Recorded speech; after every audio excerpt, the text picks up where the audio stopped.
WhatsApp గ్రూపులకు పోయినా ఈ కాంగ్రెస్ పార్టీ మేనిఫెస్టోలో పెట్టినటువంటి అంశాలు కానీ 6 గ్యారంటీల అంశాలు కానీ వీటి మీద చర్చ లేకుండా విషయాలన్నింటినీ కూడా డైవర్ట్ చేయాలనేటటువంటి ఒక కుట్ర ఇవాళ రేవంత్ రెడ్డి చేస్తూ ఉన్నాడు. ఆ కుట్రలో భాగమే ఎమ్మెల్యేల ఇండ్ల మీద దాడులు. ఆ కుట్రలో భాగమే మా ఎమ్మెల్యేలను కాంగ్రెస్ పార్టీలోకి తీసుకున్నాడు.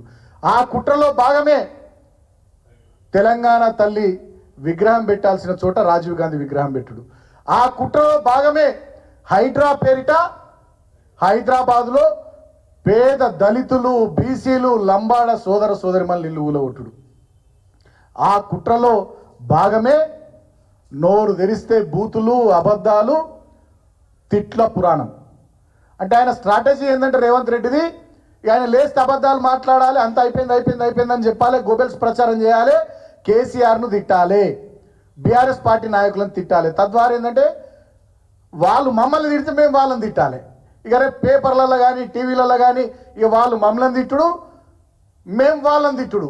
ఇక ఇదే చర్చ జరగాలి ఈ రాష్ట్రంలో తప్ప కాంగ్రెస్ పార్టీ మేనిఫెస్టోలో ఏం చెప్పి ఓట్లు అడిగింది అనేది ప్రజలు మాట్లాడద్దు, మీడియాలో రావద్దు, ప్రతిపక్షాలు మాట్లాడద్దు.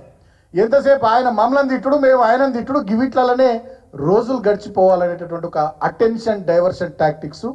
ఆ స్ట్రాటజీ సునీల్ కనుగోలు స్ట్రాటజిస్టు బృందము రేవంత్ రెడ్డి నాయకత్వంలో తెలంగాణలో అమలు చేస్తూ ఉన్నారు. 6 గ్యారంటీల మీద చర్చ లేదు. కాంగ్రెస్ పార్టీ మేనిఫెస్టోలో చెప్పిన 420 అంశాలు వాటి మీద చర్చ లేకుండా కేవలం తిట్ల పురాణం, అబద్ధపు ప్రచారాలు, వ్యక్తిగతమైనటువంటి నీలాప నిందలు, అదేవిధంగా కొన్ని హైడ్రా లాంటి డ్రామాలు, వీటి మీద ప్రజల దృష్టిని మరల్చడం, వాటి మీదకి రాష్ట్రంలో చర్చ జరిగేటట్టు చేయడం, మీడియా అంతా కూడా దాని మీదనే కోడై కూయడం, పేపర్లలో మొత్తం హెడ్లైన్స్ అవే రావడం, సోషల్ మీడియాలో నేను ఇందాక చెప్పినట్టుగా అన్నీ మొత్తం వాట్సాప్ గ్రూపులు, ఫేస్బుక్, ట్విట్టర్, ఇన్స్టాగ్రామ్ అన్నిట్లలో అవే తిరగడం. ఇది ఇవాళ రేవంత్ రెడ్డి ప్రభుత్వం చేస్తున్నటువంటి డ్రామా.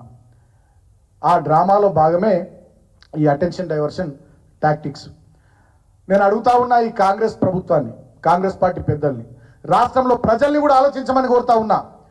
ఈ రేవంత్ రెడ్డి హైదరాబాద్లో హైడ్రాని తీసుకొచ్చి పేద ప్రజలు ఇల్లు ఊలగొడతా అని చెప్పి మొన్న మేనిఫెస్టోలో పెట్టిండా, లేదా ఎన్నికల ప్రచార సభల్లో చెప్పిండా, లేదా సచివాలయం ముంగట రాజీవ్ గాంధీ విగ్రహం పెడతాం, తెలంగాణ తల్లి విగ్రహం పెట్టాం అని చెప్పి ఎన్నికల ప్రచార సభల్లో చెప్పిండా, లేకపోతే కాంగ్రెస్ పార్టీ మేనిఫెస్టోలో చెప్పిండా, 6 గ్యారెంటీల కార్డులో పెట్టిండా.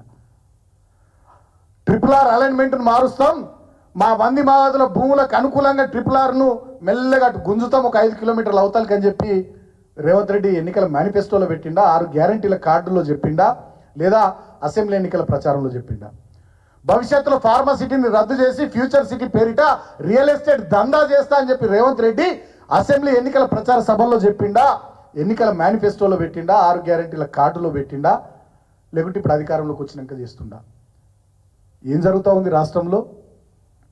కోతికి కొబ్బరి చిప్ప దొరికినట్టు, కుక్కకు బొక్క దొరికినట్టు ఇవాళ వీళ్ళకు అధికారం వస్తే అర్హత లేని వాళ్ళు ఇవాళ అందలం ఎక్కితే, సరే నీ అదృష్టం మంచిగా ఉండి మీరు అధికారంలోకి వచ్చి ముఖ్యమంత్రి అయితే ప్రజలకు ప్రజాపాలన పేరిట మంచి పనులు చేసి ప్రజల మెప్పు పొందే ప్రయత్నాలని పక్కకు పెట్టి మొత్తం ఈ రాష్ట్రంలో ఇవాళ అవినీతి, కుటుంబ పాలన, పైరవీలు, దందాలు, ఇందిరమ్మ రాజ్యంలో ఆనాటి ఎమర్జెన్సీ నాటి పరిస్థితులు ఇవాళ తెలంగాణ రాష్ట్రంలో కనబడతా ఉన్నాయి.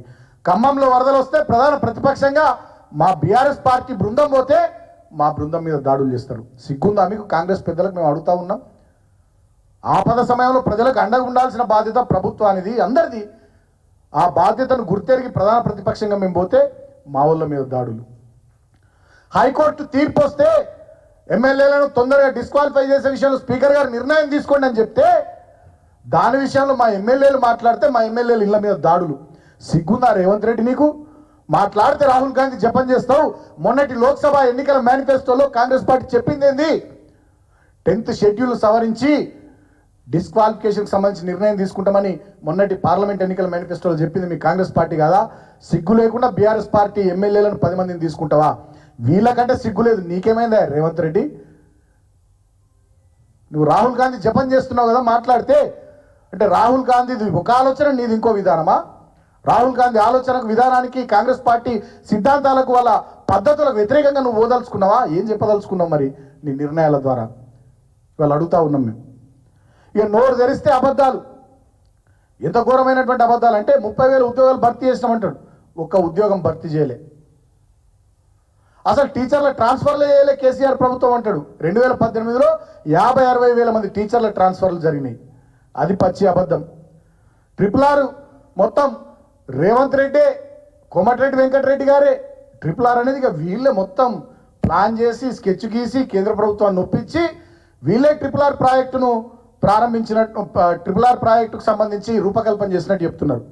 RRR ప్రాజెక్టు 2017లో బీఆర్ఎస్ ప్రభుత్వం ప్రతిపాదిస్తే డిసెంబర్ 2018లో RRR ప్రాజెక్టుకు సంబంధించి తాత్కాలిక అనుమతులు ఆనాటి కేంద్ర ప్రభుత్వం మంజూరు చేసినప్పుడు ఈ విషయాలు నాకు ఎందుకు అవగాహన ఉన్నాయంటే నేను అప్పుడు పార్లమెంట్ సభ్యుని.